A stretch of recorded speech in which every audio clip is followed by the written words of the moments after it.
Okay, friends, we are back. So just right now in the last video, we discussed the baroreceptor reflex controlling the BP. So you can only understand this chemoreceptor reflex now before you have to read that, listen to that lecture. Okay, so you have to go to the previous part of this. Before this, recently we made that video. So I'm now continuing the discussion because we are having long hour classes. So I'll be taking chemoreceptor mechanism. Okay, how chemoreceptor is actually changing your chemoreceptor reflex. I should write. Okay. Uh, by the way, see, before saying this, I want to say that in the baroreceptor reflex, I said in the beginning that it is a life saving. How it was life saving in the sense, uh, postural hypotension. It was preventing you from postural hypotension. I taught you that peripheral pooling of blood, and you know how much, if how much is equal to that in the hemorrhage. It is 15%, by the way. A 15% hemorrhage, a 15% acute, I should say, the word should not be forgotten, acute hemorrhage is equal to your that orthostatic hypotension. So if you lose 15% of your acute hemorrhage, you can go into shock.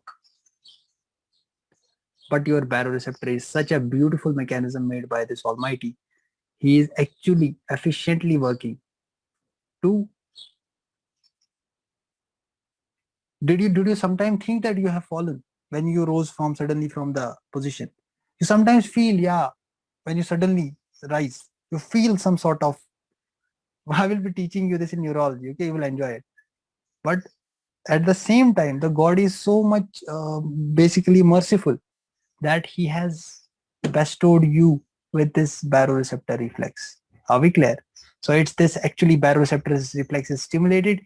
It asks the heart and your vasoconstrictors to please start doing their work so that you press all those blood back into the circulation and you start maintaining the cardiac output.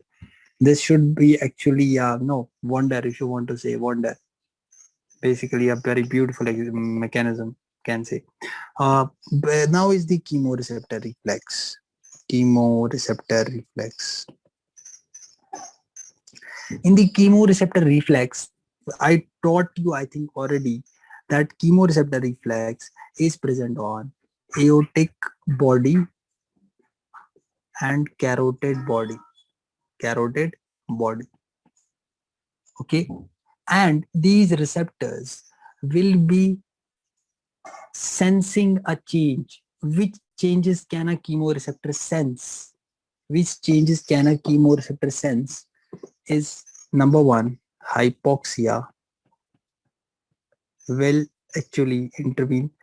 Second, hypercapnia, that is increased carbon dioxide. Okay, hypoxia, you have a decrease in the O2, tissue O2 basically. That will also mean that the oxygenation is happening through the blood vessel. Um, Acidosis, the amount of protons. Okay, so yeah. So this chemoreceptor reflex is this sensing changes in the oxygen, sensing the changes in the carbon dioxide levels, proton, okay, H positive ions, and they will be talking from the carotid bodies. You have again that Herring's nerve, and you have vagus nerve from the aortic bodies. These all are just giving you an no, just giving you a overview. It will go to the vasomotor center. Okay, and this will actually cause an increase in the arterial pressure.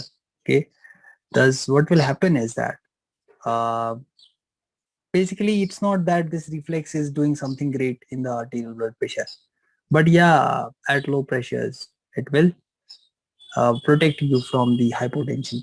Okay, so let us write some chart for this so that you can understand. Okay, so what happens is you again have that afferent story that you have carotid bodies in the 10. So I should make a diagram for you. Okay, let's make a diagram.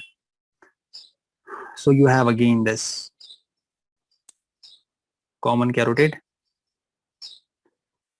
let us make common carotid. Yeah, this is common carotid. and from this common carotid you have again this,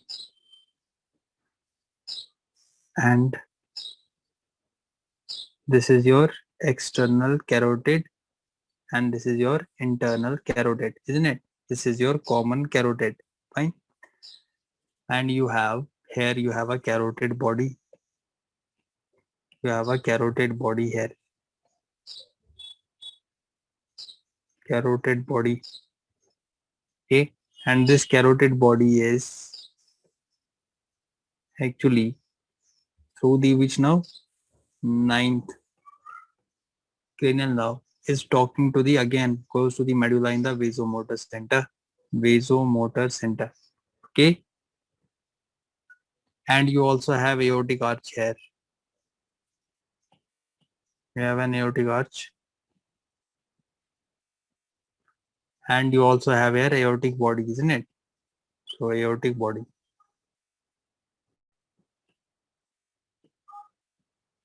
So from this aortic body, this is the arch of aorta,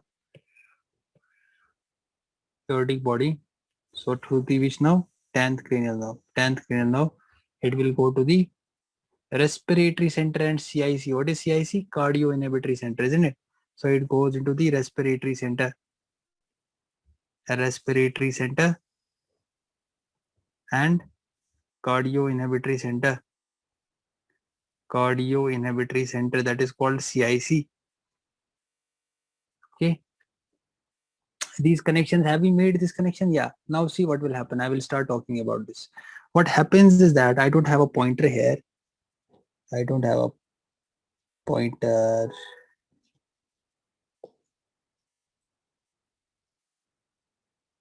I don't have a pointer, guys. So see, to make the story easy, what happens that these are the afferents and they are sending the message to the vasomotor center. They are sending the message to the vasomotor center, and this is also sending the message to the vasomotor center. Okay, sending the message to the vasomotor center. Afferents. Okay, they are going to the, in short, to the medulla. They are going to the medulla. This is all medulla, isn't it?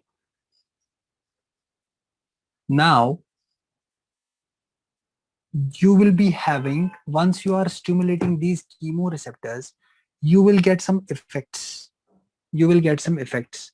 Those effects when you stimulate, okay, when you stimulate these receptors, first here the story will I will be seeing.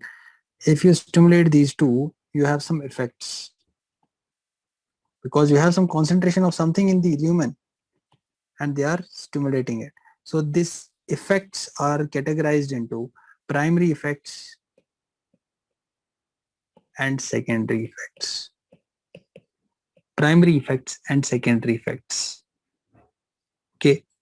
So when you stimulate them, you will be getting a final, what is the effect? Two effects. One effect is called primary effect, another is called secondary effect. Primary effect is decrease the heart rate, that is bradycardia, plus vasoconstriction. This is the primary effect. Secondary effect will be, okay, second effect after this will be decrease in the heart rate, vasoconstriction, and at the same time you are stimulating the cardio inhibitory center, isn't it? Are we clear? Are we clear? If you are stimulating the cardio inhibitory center, what you are actually doing? You are causing bradycardia. You are causing vasoconstriction by vasomotor center stimulation. Vasomotor center is being stimulated by this. Okay, we are not talking specifically about any receptor. We are talking in combined. Then we also know that 9 is going to vasomotor center. So yeah, by this way it will be causing vasoconstriction. Are we clear? So don't think that I am talking specifically. I'm making their combined effects. See, I have drawn the arrows. Combined effect. Their own way of working will be giving us these effects. Finally. Okay. Now, if your oxygen is less, your hypoxia, these will get stimulated. They will tell the pulmonary system to please increase the oxygen, breathe more. So when you breathe more, this is called hyperventilation. This is called hyperventilation. So when you have hypoxia, what will happen? You will hyperventilate. Hypoxia leads to hyperventilation. because it's a natural process, sir. If you have less oxygen, you should stimulate the pulmonary system. I'll be teaching you in respiratory physiology. And another thing is that it will tell the heart to increase its heart rate. It will tell the heart to increase its heart rate. Why, sir?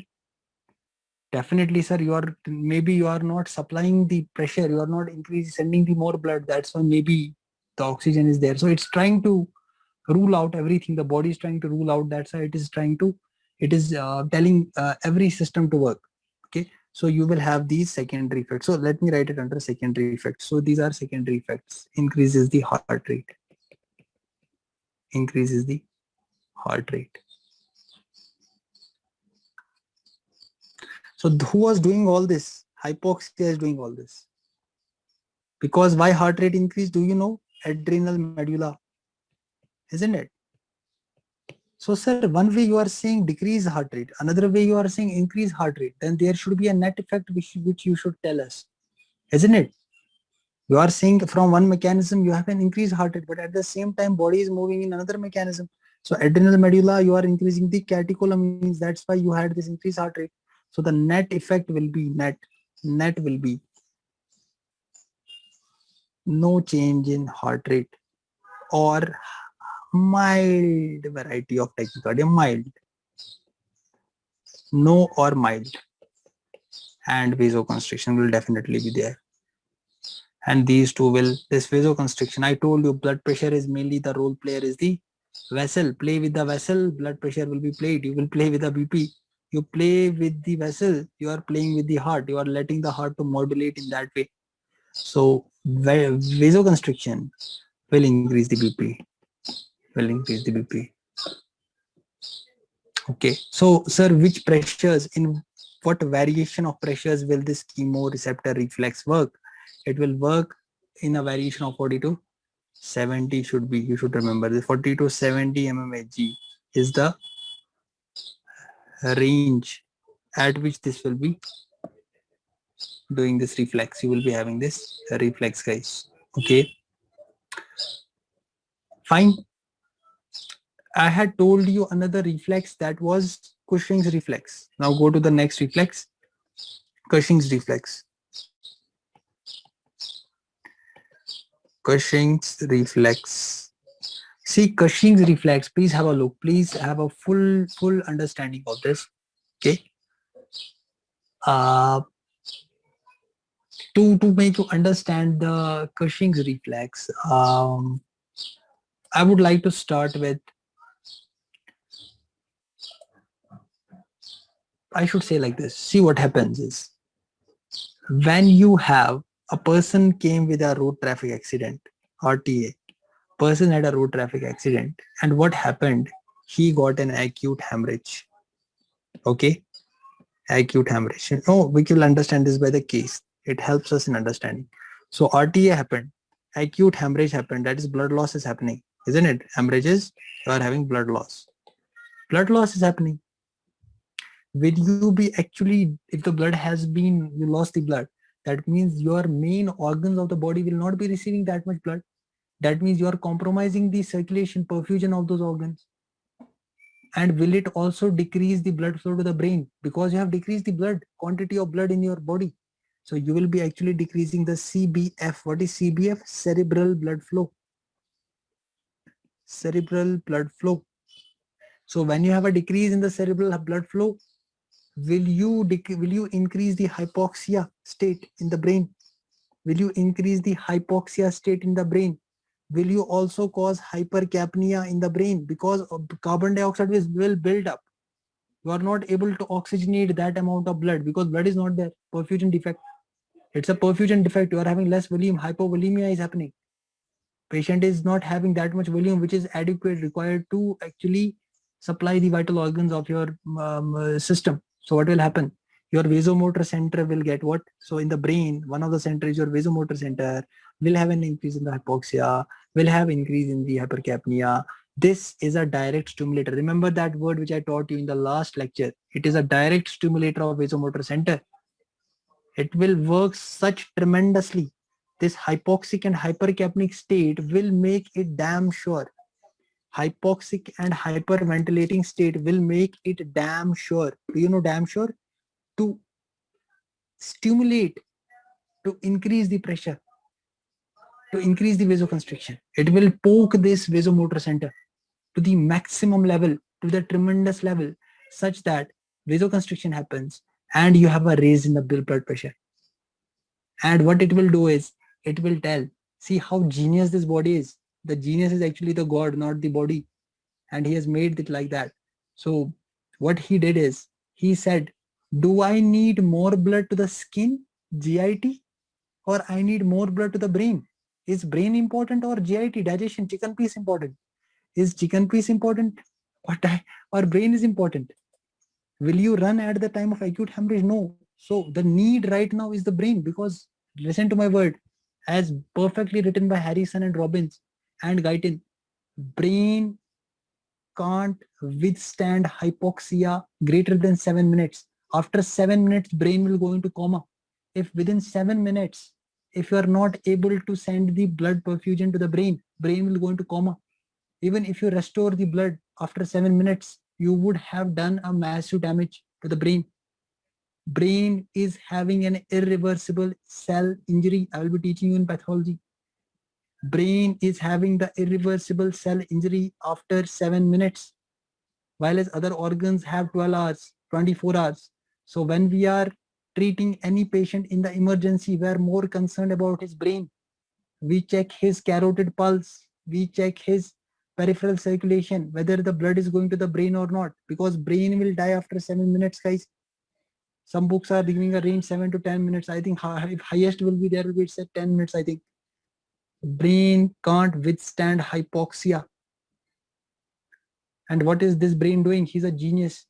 He says, I don't want to send blood to some other. I will tell the vasomotor center to please do something for me. Vasomotor center will start doing intense vasoconstriction. Intense vasoconstriction will increase the diastolic blood pressure. Diastolic blood pressure will increase the blood flow to the organs.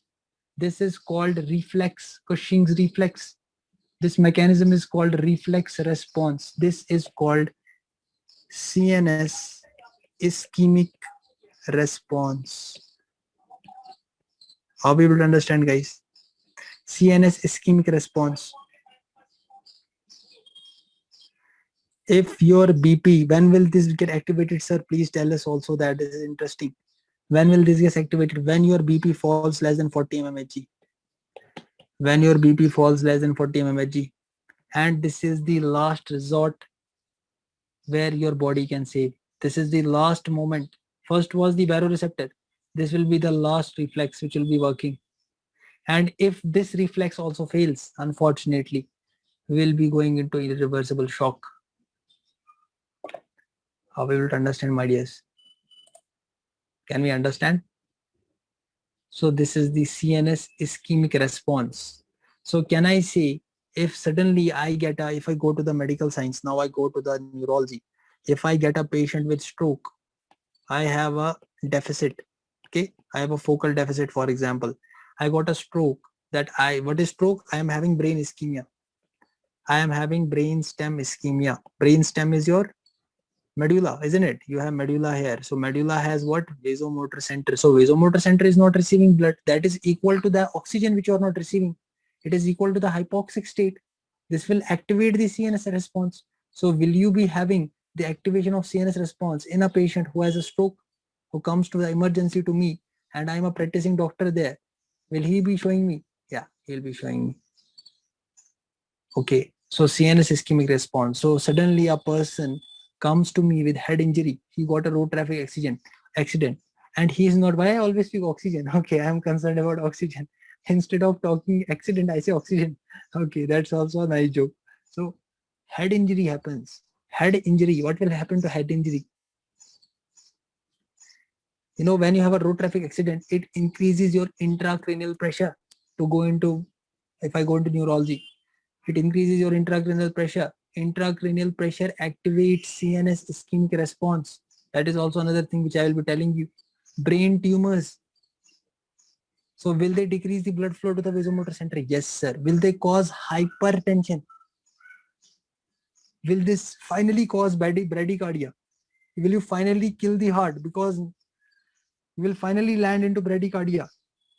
That reflex when you have this vasomotor center getting medullary vasomotor center is getting the decreased blood flow and hypertension is happening, and after that bradycardia develops. This sign is clinically called as Cushing's sign.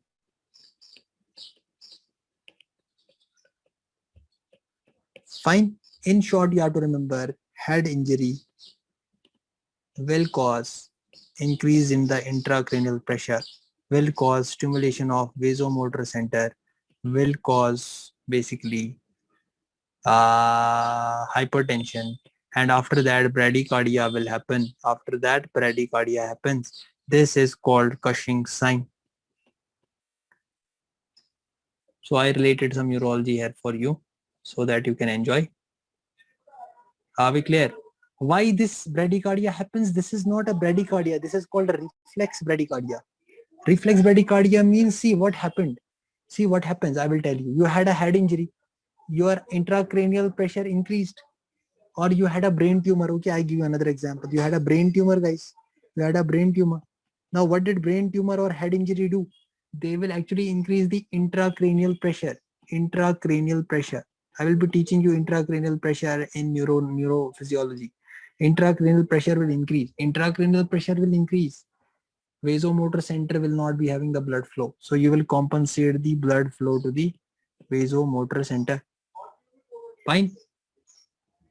Because you are compressing the blood vessel, isn't it? When you have a mass of blood stagnant at one place, this is a blood vessel supplying to this vasomotor center, and this is a tumor here.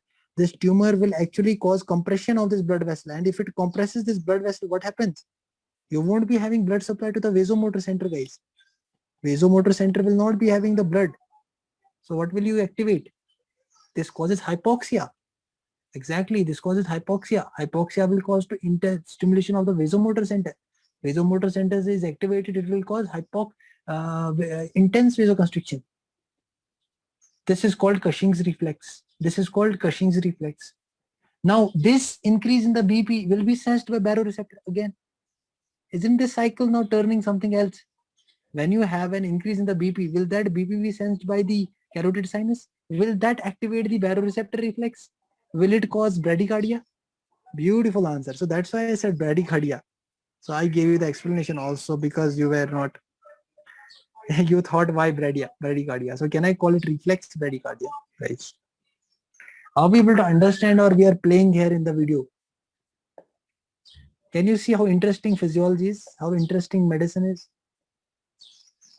It's so interesting how we will be saving lives. We know everything. Once you face a road traffic accident or head injury, I see a CT scan, I see a hematoma, a local hematoma on the CT scan, and I tell the patient that, yeah, so when I start reading the CT scan, the physiology should start work in the brain while I'm reading that CT scan. So yeah, I will be having vasoconstriction, vasomotor center is activated. Now we will be having hypertension. Yeah, now again reflex bradycardia will be happen. Finally, when I see the pulse of his he will be having that reflex bradycardia, and I know why this is happening. And I know, as a learning student of medicine, I know why this happens. Okay. So can I say bradycardia is the prominent feature of brain tumors? A person coming to me with brain tumors? A person coming to me with brain tumors, can I say he will be having a feature bradycardia? Beautiful answer. Brain tumor will show you bradycardia, my dears. Show you bradycardia. Are we clear? Fine. Can we write? Have I written it in the nice way? Okay. Okay. So it's the same thing you have to write. Just this bradycardia is because why? Because you have increased baroreceptor reflex. That's why you had bradycardia.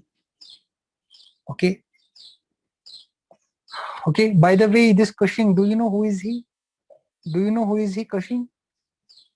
We have a disease that's called Cushing's disease. Let me tell you something about this Cushing, a genius. His name was Harvey Cushing. His name was Harvey Cushing. And Harvey Cushing, he is known as the father of modern neurosurgery. If I want to become neurosurgeon, I have to read his books, isn't it? So father of modern neurosurgery. So he's the father of modern neurosurgery, and he actually studied this beautifully, this Cushing's reflex, and he told that this is happening. The intracranial pressure is actually causing the BP changes, uh, and then he also gave this disease called as Cushing's disease. What I will tell you here, what is Cushing's disease? We will be learning in endocrinology. Okay, don't worry, endocrine physiology. Cushing's disease is a disease in which you have excess of cortisol. It's a disease where your cortisol is high. Why? Because of pituitary problems. Just one example I'm giving you at this. So next, we have some small reflexes for you. We have somatosympathetic reflex. Somatosympathetic reflex. So in somatosympathetic reflex means somato, that is some body organ is sending something, mostly a proprioceptive maybe, or some sensory pathway is actually changing something. That's what you can get first in the word. So somatosympathetic reflex, the actual definition is that there is an increase in the blood pressure when you stimulate some somatic afferent fibers. If you stimulate somatic afferent nerves, you will have an increase in the BP. This concept is called somatosympathetic reflex. Okay, and one example I can give is pain. Pain fibers going to the brain. They will stimulate the proprioceptive pathway. Okay, not they, pain and proprioceptive pathway will stimulate BP. Do you think that vasomotor center should also be having that mediation? I have taught you yesterday. Vasomotor center should have a hand in it. Yes, sir. So it is because of the vasomotor center. So mediation is happening via the vasomotor center. So vasomotor center will receive this excitatory no input. Okay. So and then you will have that vasopressor response. Okay, you will have that vasopressor response. Second reflex, which is, I think, what was the third reflex we had written? Atrial stretch reflex, isn't it? Atrial stretch reflex. Atrial stretch reflex. I taught you stretch receptors are A and B. In the atria, you have type A receptors, type B receptors. Type A will be stimulated when you have an atrial systole. If you have atrial systole, A will be stimulated. And when your filling of the atrium is happening, that is peak atrial filling. Peak atrial filling, more blood coming, they will stimulate the B receptors. Type A receptors, atrial systole. Type B receptors, peak atrial filling. Can I say that if I am increasing the venous return, that will stimulate the B? Can I say if I have increased fluid retention, that will increase the B? Isn't it? And once you stimulate this, what happens is that finally you have a vasodilation. Vasodilation happens, which decreases the BP, and also tachycardia.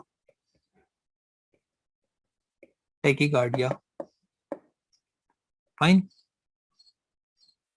Now, if you decrease the fluid, what will happen? If you decrease the fluid, decreased fluid means decreased stretch. Decreased stretch means increase ADH. Increases ADH because you need fluid now. What is ADH? Antidiuretic hormone. Antidiuretic hormone means you should not do urination. Diuresis. Diuresis means urine. If you don't want to do urine, that means you will conserve water inside. Isn't it? If you increase ADH, you are conserving water.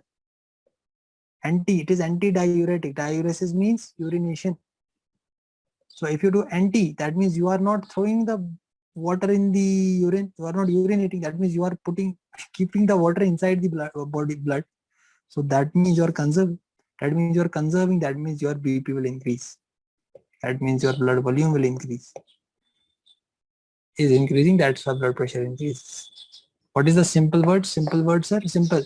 You increase the venous return. You increase the arterial filling. You increase the atrial filling, you stimulate the B receptors. You stimulate the B receptors, you will inhibit the sympathetic inhibition. Fine. Okay. So if you decrease the atrial stretch, what will happen? You will actually stimulate the sympathetic system, isn't it? You will stimulate the sympathetic system. You stimulate the sympathetic system, that means you are increasing renin. That I will be teaching you. That renin will finally start the RAS, renin, angiotensin, aldosterone system. Renin, angiotensin, aldosterone. This is such a beautiful system which we are every day encountering in the hospitals. Patient coming to us, systolic BP 180, 170, 160, start the drugs. High BP, furosemide.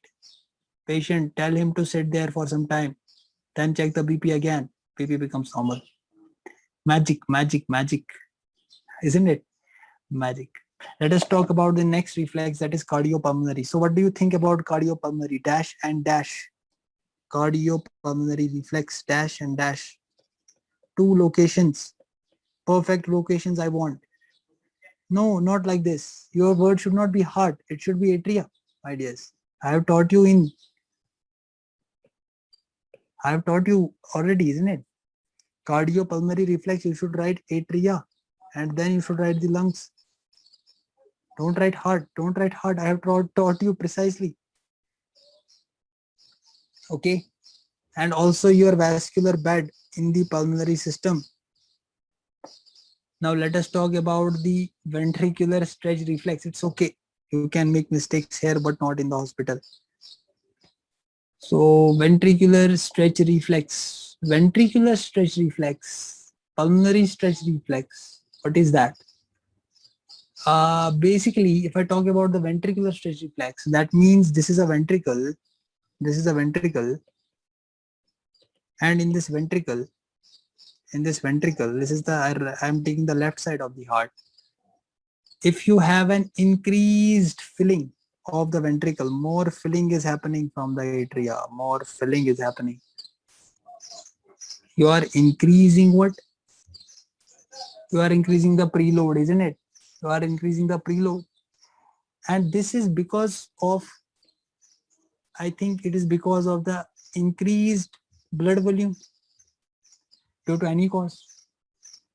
Once you are doing this, you will have a bradycardia, remember. Stretch we are talking, bradycardia.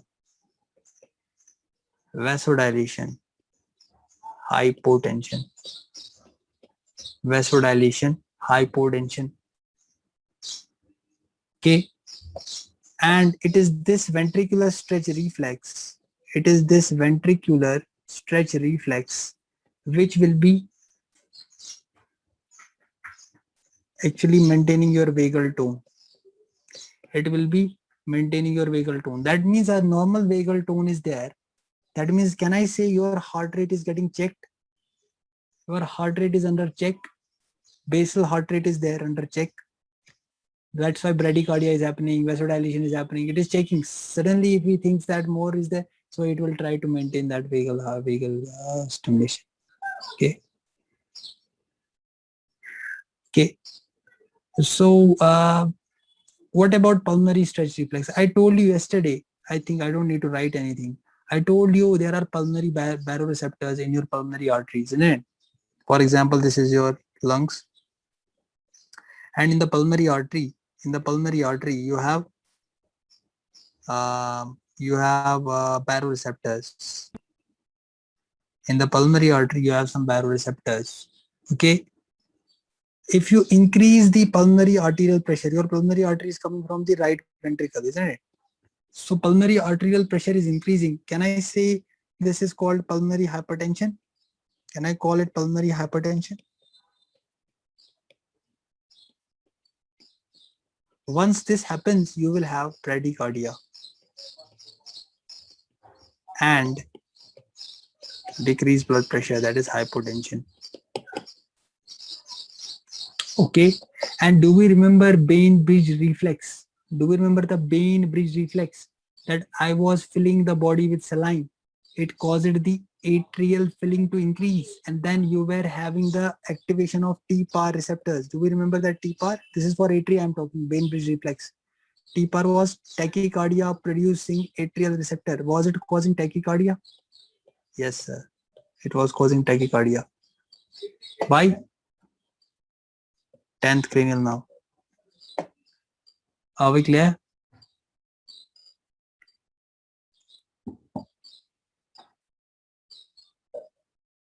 Okay. So we have the last non-physiological reflex, and after that we'll be taking a break. We'll be taking a brain. Okay, we'll be taking a break. Okay. So let us tell you something about non-physiological chemoreflexes. Non-physiological chemoreflexes. Non-physiological chemoreflexes, we have coronary chemoreflex. Coronary means relating to the heart. Coronary chemoreflex and pulmonary chemoreflex. Pulmonary chemoreflex. Okay. Now let us take this coronary chemoreflex here only.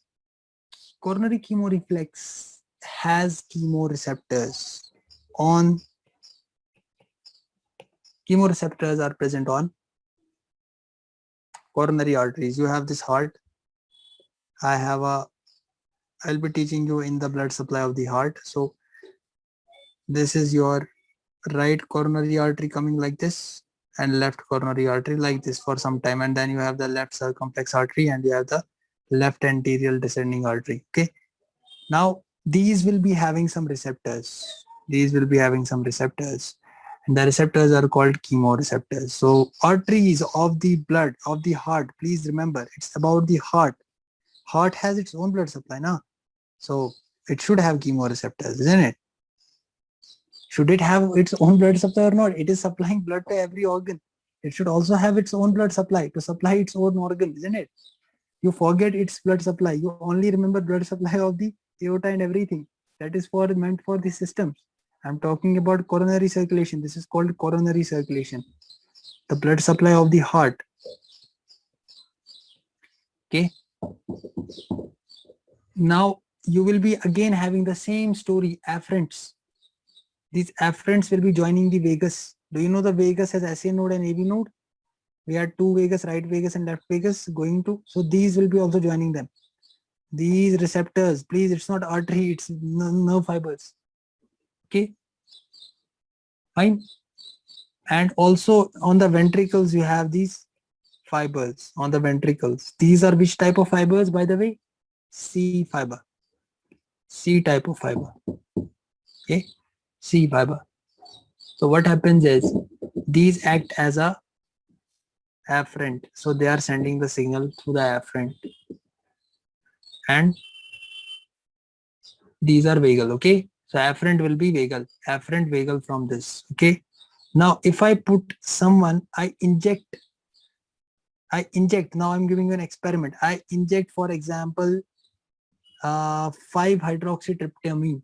I inject here 5-hydroxytryptamine. I inject. I directly take this vessel. I take the heart in my hand, and then I inject here in the blood vessel of this heart. I inject what? Serotonin. That is 5-hydroxytryptamine. Serotonin. What will happen?